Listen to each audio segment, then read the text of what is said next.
Olha, e voltou a ser pauta a proposta de emenda à Constituição que dá margem à privatização das praias, um tema recorrente do governo de Jair Bolsonaro. Na época, cobranças do então presidente para criar as Cancuns brasileiras mobilizaram ministérios, fizeram o ministro da Economia da época, Paulo Guedes, defender a venda de praias. A movimentação para aprovar a PEC parte do senador Flávio Bolsonaro e foi analisada ontem pela Comissão de Constituição e Justiça. Como já teve o aval da Câmara, o texto vai para promulgação caso seja endossado pelo plenário do Senado. Para nos ajudar a entender melhor as implicações dessa proposta, nós vamos conversar com a advogada Virgínia Machado, que é professora de Direito da Faculdade Arnaldo Jansen de Belo Horizonte. Boa tarde, Virgínia. Boa tarde, Rafael. Tudo jóia? Tudo Boa tarde bem. a todos. Então, a gestão das praias é regulamentada por uma lei de 1988 que assegura o acesso público. Essa PEC proposta pelo senador Flávio Bolsonaro é compatível com essa lei que garante o acesso livre às praias? A grande questão, Rafael, é que o domínio dos bens públicos são regulamentados pela Constituição, né? Então, a gente tem uma norma constitucional com hierarquia, né, suprema dentro do nosso ordenamento jurídico, que no artigo 20, inciso 7, especificamente falando da proposta da PEC, tá? Define que os terrenos de marinha, eles são de domínio, eles são de propriedade da União. Razão pela qual, primeiro que eu acho interessante, Rafael, a gente entender o que são esses terrenos de marinha, né? De que faixa a gente está tratando. Em que pese o nome chamar terreno de marinha, não são terrenos da Marinha Brasileira, tá legal? São terrenos da União, são espaços da União. E qual é a metragem disso, né? Para ficar bem prático para nós. Basicamente, a partir de uma linha imaginária que se traça a partir da maré alta, contam-se 33 metros para dentro do continente. Esse espaço que a gente estaria falando é objeto dessa PEC, né? Então, a partir dessa maré alta, 33 metros. Como eu te disse, o objetivo aqui é alterar a Constituição, né? Esses terrenos que hoje são de domínio da União, ou seja, a União que exerce o senhorio, que exerce a gestão de uma forma geral desses terrenos, eles passariam, né, parte deles para os estados e também para os municípios, né? Então é o que a gente chama de transferência de domínio. Bom, com relação a isso, Rafael, as implicações seria basicamente o seguinte: uma vez que eu transfiro isso para estados e municípios, só um detalhe, aqueles espaços que já sejam ocupados pelo Serviço Público Federal ou, consequentemente, por unidades administrativas da União, ficariam com a União. Só os outros não são poucos, viu, Rafael? São bem extensos, passariam para estados e municípios. É basicamente isso, alterar a Constituição, né, no tocante a esse domínio de propriedade mesmo dos bens que sairiam da União e iriam para estados e municípios. Deu para entender? Me explica por que, então... E a partir daí... claro, por favor, pode continuar.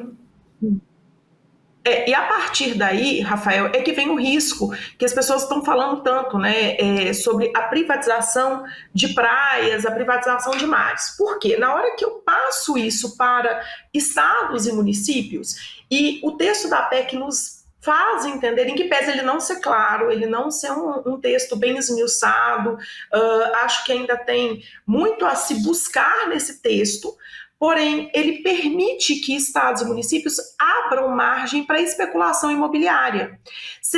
Alguns chamam até de PEC da Cancún brasileira, porque você abriria a margem para mega empreendimentos de hotéis, resorts de luxo, porque existe hoje áreas de preservação permanente ali definidas. Então, por assim ser, a iniciativa privada não consegue chegar, não consegue especular, não consegue atravessar. Uma vez que a gente passa para o domínio de estados e municípios, fica mais fácil. Por que fica mais fácil, Rafael? Há uma tendência, né, de uma negociação que não envolva a União, porque a União preocupa-se muito com questões relativas à soberania. A gente pode estar colocando em risco a soberania brasileira com essa... Como eu disse para vocês, o espaço é muito pequeno, são 33 metros, né? Então, a soberania fica em risco, as questões relativas ao meio ambiente, à proteção climática. E atualmente falando, né, até tendo em vista a tragédia do Rio Grande do Sul que nós estamos vivendo, torna-se ainda mais temerário. Mas com essas especulações, municípios e estados poderiam estar muito tendentes a liberar, justamente por uma menor fiscalização ou uma maior facilidade de modificação de regras ambientais e de regras também de ocupação de espaços públicos. Esses são alguns temores que nós temos. Virgínia, claro que ainda falta a aprovação do plenário do Senado, isso ainda vai para a presidência da República, mas pode ir também para o STF, isso pode ser considerado inconstitucional e chegar ao nível de ser lá no STF, ser discutido lá dentro? Olha, Rafael, eu não duvido, tá? Sendo muito sincero para você. Nós tivemos uma audiência pública ontem no Senado, né? Ela começou na parte da tarde, em que o relator, o senador Flávio Bolsonaro, apresentou ali as razões e um traço dos que defendem a PEC é no sentido de que há uma certa insegurança jurídica para as pessoas que moram, né, que têm construções, habitações nessa faixa, vamos dizer assim, de território e que, consequentemente, passam por processos de demarcações, mas ainda assim, eu considero, né, dentro de uma ideia de ponderação, de proporcionalidade, muito mais temerário essa transferência de domínio. Quanto à possível discussão, né, então, esse projeto agora vai para o plenário do Senado, para ele ser aprovado, ele precisa de quórum qualificado para aprovação, porque é uma PEC, e, consequentemente, sanção ou veto presidencial. Bom, se porventura, né, o presidente da República sancionar, pode ser discutido isso no STF? Acredito que sim, justamente porque não é só em razão da propriedade do bem que a gente está falando.